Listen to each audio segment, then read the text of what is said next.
Good morning students. आज हम लोग तुलसीदास जी की रचना दोहावली, जो कि दोहावली शीर्षक से लिया गया है, उस पद का हम लोग अध्ययन करेंगे, दोहों का अध्ययन करेंगे। देखिए, इसमें आप जब संदर्भ लिखेंगे तो क्या लिखेंगे कि प्रस्तुत दोहा महाकवि गोस्वामी तुलसीदास द्वारा रचित काव्य दोहावली से संकलित पाठ्य पुस्तक के दोहावली शीर्षक से उद्धृत है। मतलब ये दोहावली जो है कहाँ से लिया गया, उनकी रचना जो दोहावली है उसी से ये कुछ दोहे आपके कोर्स में दिए गए हैं। हाँ, तो यह दोहा हमारी हिंदी की पाठ्य पुस्तक के काव्य भाग में संग्रहित है या काव्य भाग से उद्धृत है। ठीक है, देखिए दोहा क्या है। पहला, हरो चरही तापही बरत, फरे पसारही हाथ, तुलसी स्वारथ मीत सब, पर मारथ रघुनाथ। इसमें बच्चों जो आप प्रसंग लिखेंगे वो ये लिखेंगे कि इस नीति विषयक दोहे में कवि ने संसार के प्राणियों की स्वार्थपरता का वर्णन किया है कि मनुष्य कितना स्वार्थी है। उस बात को इसमें समझाने का इन्होंने प्रयास किया है। देखिए, लिखा है हरो चरही। हरो मतलब होता है हरा हरा, हरो मतलब हरा हरा, चरही। गोस्वामी तुलसीदास जी यहाँ कह रहे हैं कि इस संसार में जब वृक्ष जो है हरा भरा होता है तो अब पशु उन्हें क्या कर लेते हैं, चर लेते हैं। चरही मतलब चर लेते हैं। पशु उसको जब वो हरा भरा होता वृक्ष तभी उसे चर लेते हैं। तापे ही बरत, और आगे कह रहे हैं कि वे जब सूख जाते हैं वृक्ष तो लोग उन्हें जलाकर तापे ही मतलब तापने लगते हैं। हरे पसारी हाथ, और जब इस संसार में जब वृक्ष जो हरे भरे होते हैं और उसमें फल लगते हैं तो मनुष्य क्या करता, हाथ को पसार करके यानी फैला करके उनसे फल ले लेते हैं। तुलसी स्वार्थ मीत सब। तुलसीदास जी क्या कह रहे हैं कि हाँ, इस संसार में सभी प्राणी सब प्रकार से केवल अपना स्वार्थ जो है सिद्ध करने में लगा हुआ है। मीत सब, मीत यानी मित्र हैं, मीत मतलब मित्र।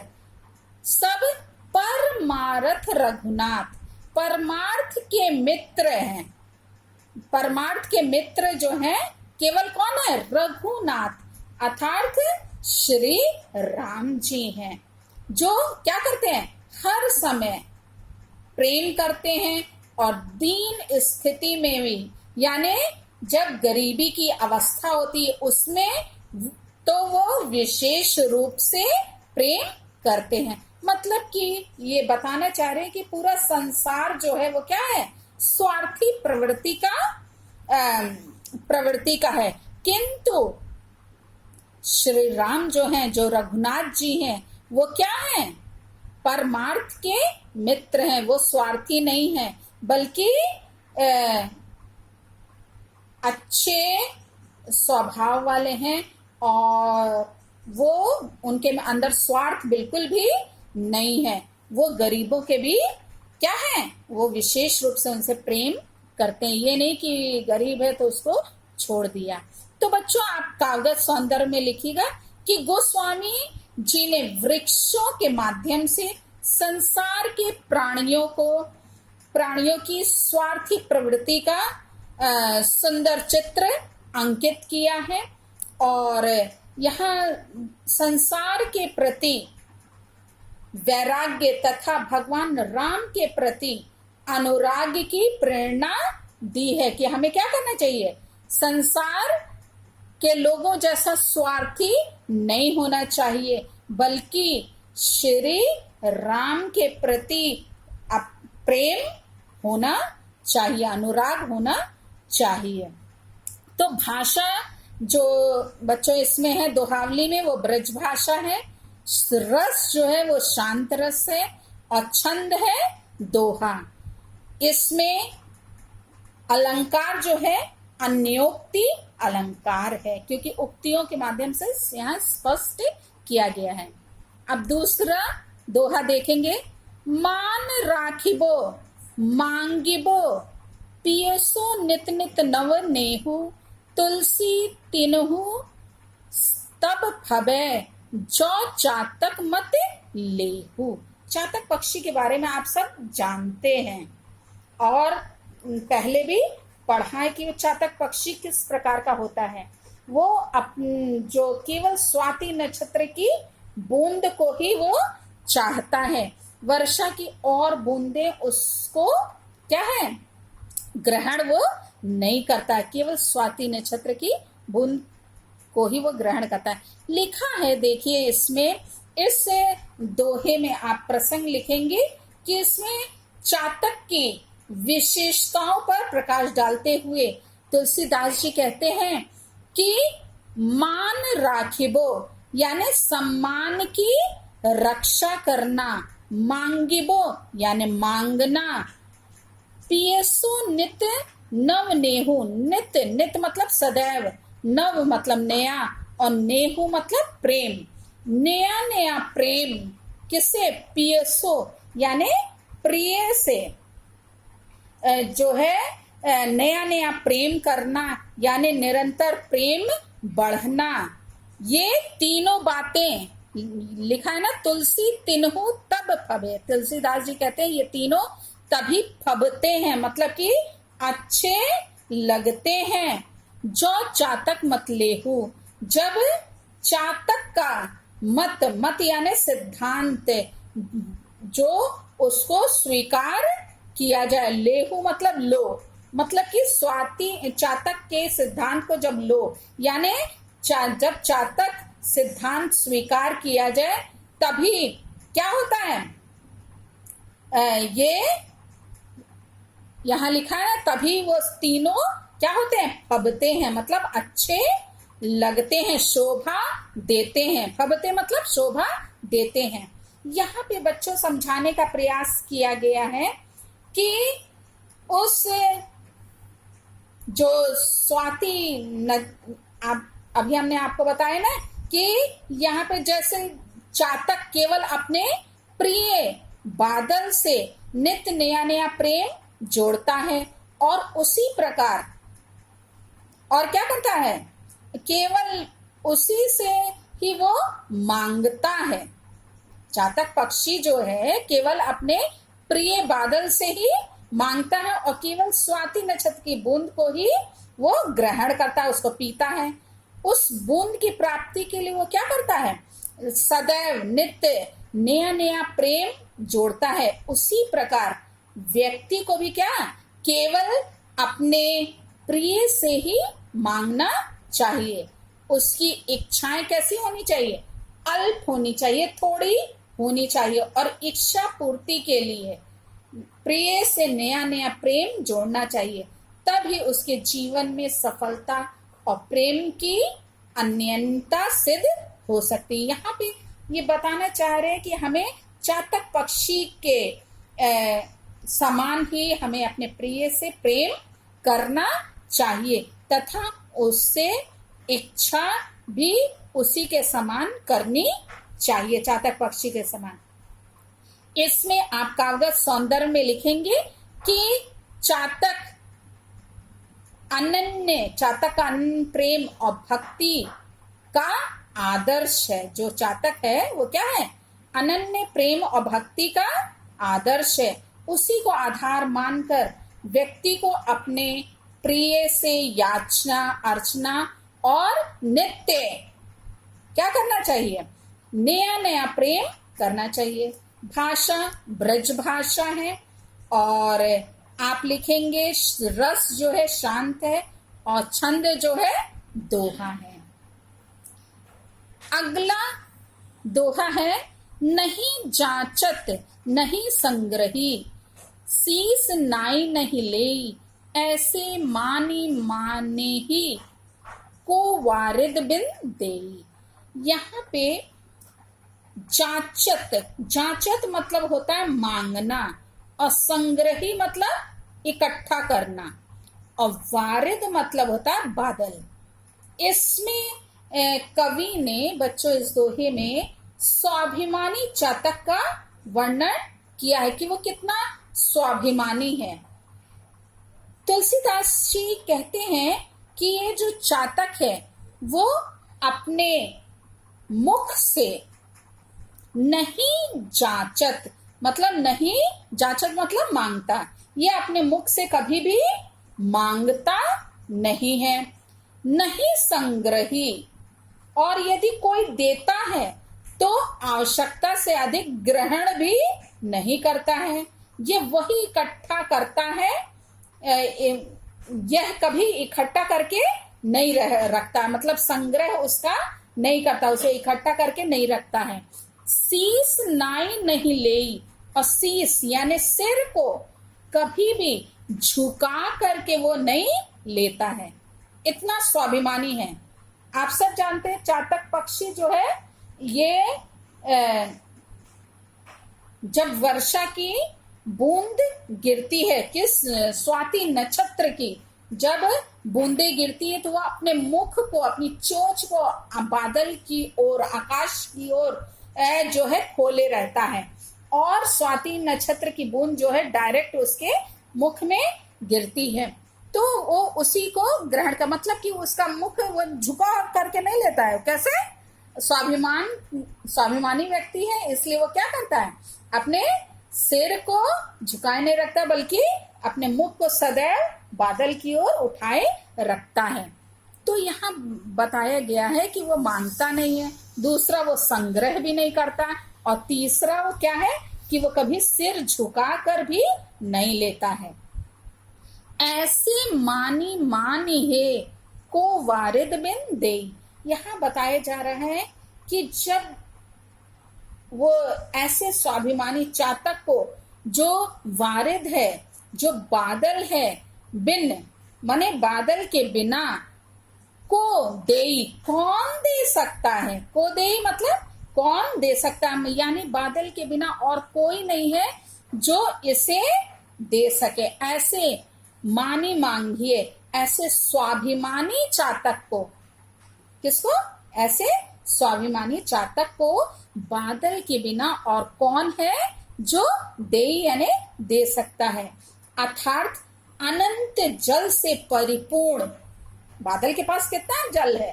अनंत है, जिसका कोई अंत ही नहीं है, इतना उसके पास पानी है? तो अनंत जल से परिपूर्ण बादल ही उसकी मौन याचना को समझता है, और उसे वो क्या करता है? पूर्ण भी करता है।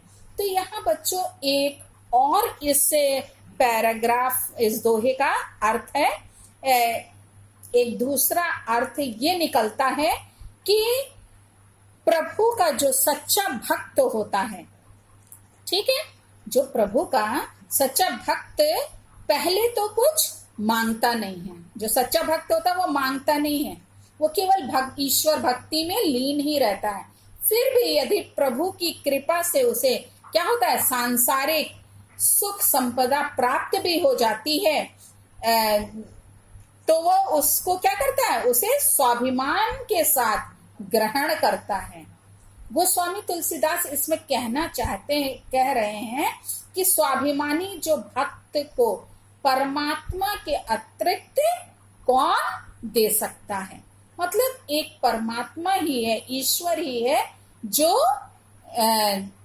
सज्जन व्यक्ति है, जो सच्चा भक्त है, उसकी इच्छा को केवल वही पूर्ण कर सकता है। इसलिए वो जो सच्चा भक्त है वो केवल ईश्वर की ओर ही देखता है, ईश्वर में ही अपने भक्ति में ही अपने समय को व्यतीत करता है।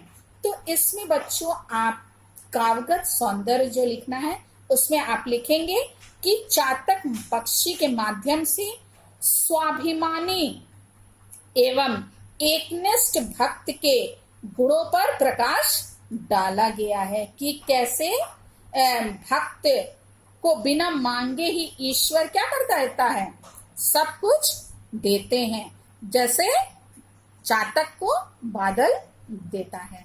तो इसमें आप भाषा आप सब जान रहे हैं, ब्रज भाषा है लिखिएगा, और अनुप्रास और अन्योक्ति अलंकार है, रस आप लिखिएगा शांत रस है, और छंद जो है दोहा है। बच्चों हम इसलिए कागज सौंदर्य बताते हैं क्योंकि परीक्षा में जो 5 क्वेश्चन बनते हैं ना, उसमें ये भी पूछा जा सकता है कि इसमें कौन सा रस है, या ये छंद दोहा है कि सोठा है कि चौपाई है, क्या है, फिर इसमें किस अलंकार का प्रयोग हुआ है। तो आपको मालूम जब रहेगा तभी आप बता पाएंगे। ठीक है बच्चों, अब हम लोग नेक्स्ट चौथा वाला पढ़ेंगे। चरण चोच लोचन रंगो, चलो मराली चाल, छीर नीर विवरण समय, बक उघरत तेहि काल। इसमें बच्चों इस दोहे में कवि ने बगुले और हंस के अंतर को स्पष्ट करते हुए, किसको, बगुले और हंस, आप जानते हैं दोनों सफेद सफेद होते हैं, दोनों के अंतर को क्या है, स्पष्ट करते हुए कहा है कि बनावट ना तो कभी छिप सकती है और ना ही वह वास्तविकता का स्थान ले सकती है। ये इसमें तुलसीदास जी बता रहे हैं। देखिए लिखा है, चरण चोच लोचन रंगो, चलो मराली चाल।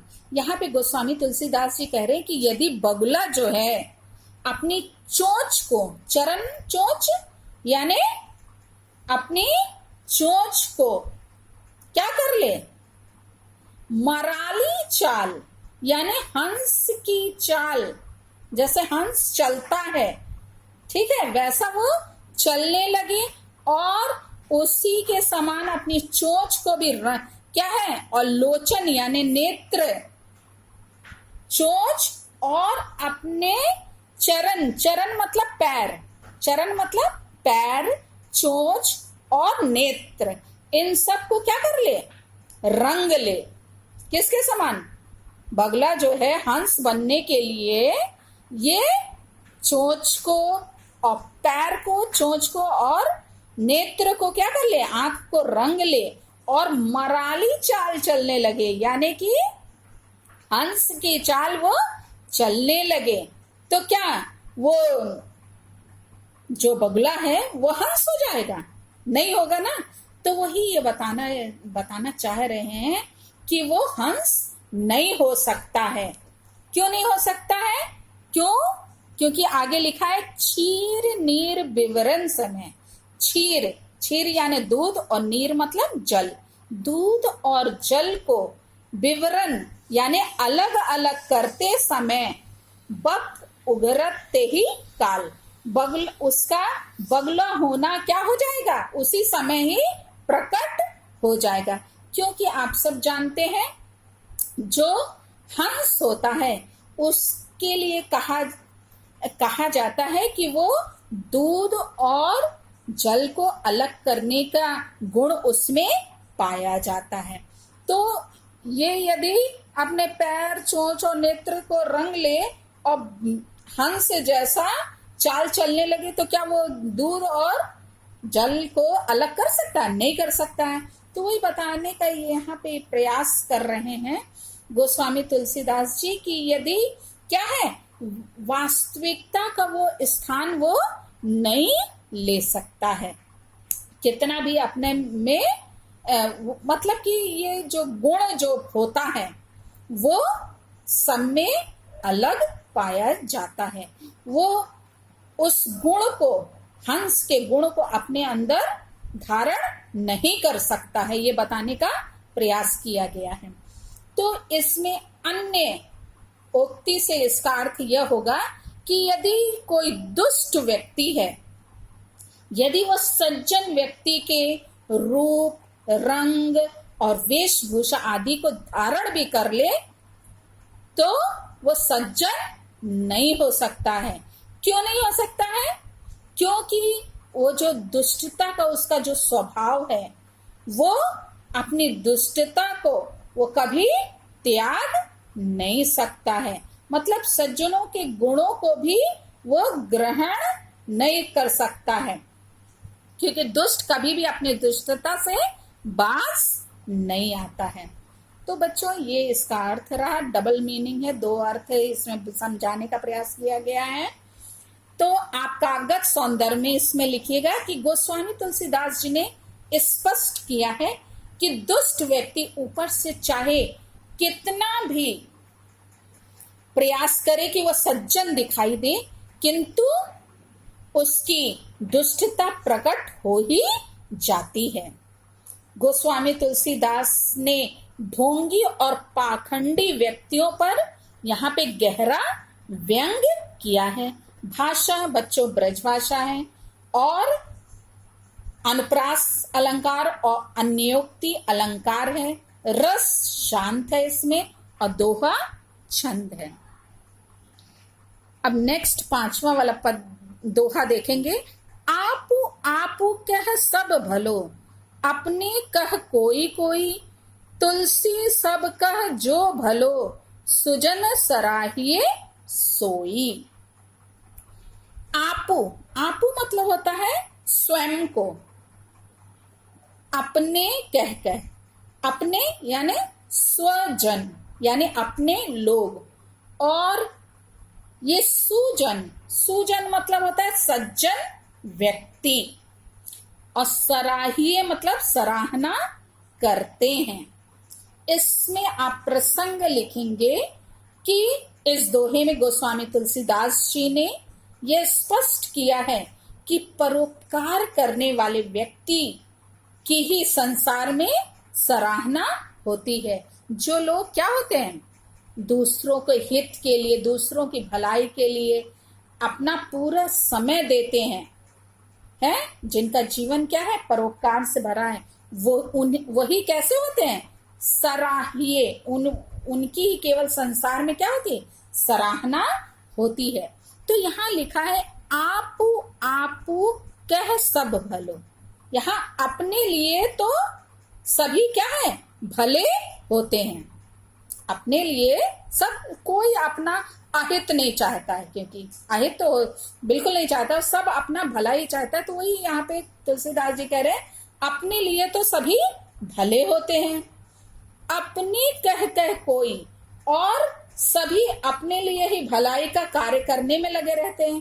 किंतु कुछ ऐसे भी होते हैं जो क्या करते हैं, स्वयं का भला करने के साथ साथ वो अपने मित्र और अपने संबंधियों के भले के लिए भी तत्पर रहते हैं। लेकिन आगे ये क्या कह रहे हैं, तुलसी सब कह जो भलो, सुजन सराहिए सोई। यहाँ पे तुलसीदास जी कहते हैं कि इनसे भी श्रेष्ठ व्यक्ति होते हैं। इनसे भी, जो एक तो बताया कि जो केवल अपने ही भलाई चाहते हैं, और एक ऐसे होते हैं जो अपना भला तो सोचते ही हैं और साथ में अपने मित्र और अपने संबंधियों का भी भला करने के लिए सदैव तत्पर रहते हैं। लेकिन यहाँ पे तुलसीदास जी कह रहे हैं अगली लाइन में कि इनसे भी श्रेष्ठ व्यक्ति होते हैं जो सभी का, सब कह जो भलो, जो सभी का भला मानकर, कहकर या मानकर उनकी भलाई में लगे रहते हैं। भलो यानी भलाई करने में लगे रहते हैं। ऐसे इस प्रकार के व्यक्तियों को ही सुजन यानी सज्जन व्यक्तियों के द्वारा सराहिए सोई, सज्जन व्यक्तियों के द्वारा सराहना की जाती है। इसमें ये बताना चाह रहे हैं कि कैसे व्यक्तियों की सराहना की जाती है, जो और कैसे व्यक्तियों के द्वारा की जाती है? सज्जन व्यक्तियों के द्वारा सराहना, ऐसे व्यक्तियों की सराहना की जाती है जो क्या करते हैं? सभी का भला करने के लिए सदैव लगे रहते हैं। उनको केवल ये नहीं कि हम अपना भला करें या अपने मित्र दोस्त का भला करें, अपने रिश्तेदारों का भला करें, अपने संबंधियों का, अपने आस पड़ोस का नहीं केवल भला नहीं करते, बल्कि सभी का वो भला करने में लगे रहते हैं। तो बच्चों, इसमें आप काव्यगत सौंदर्य लिखिएगा कि संसार में ऐसे व्यक्ति सर्वश्रेष्ठ होते हैं जो सभी में अच्छाई देखते हैं और सभी का भला करने के लिए तत्पर रहते हैं।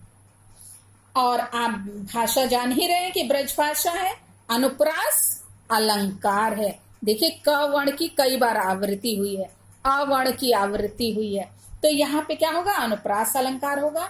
दोहा छंद है और रस शांत रस है। Thank you.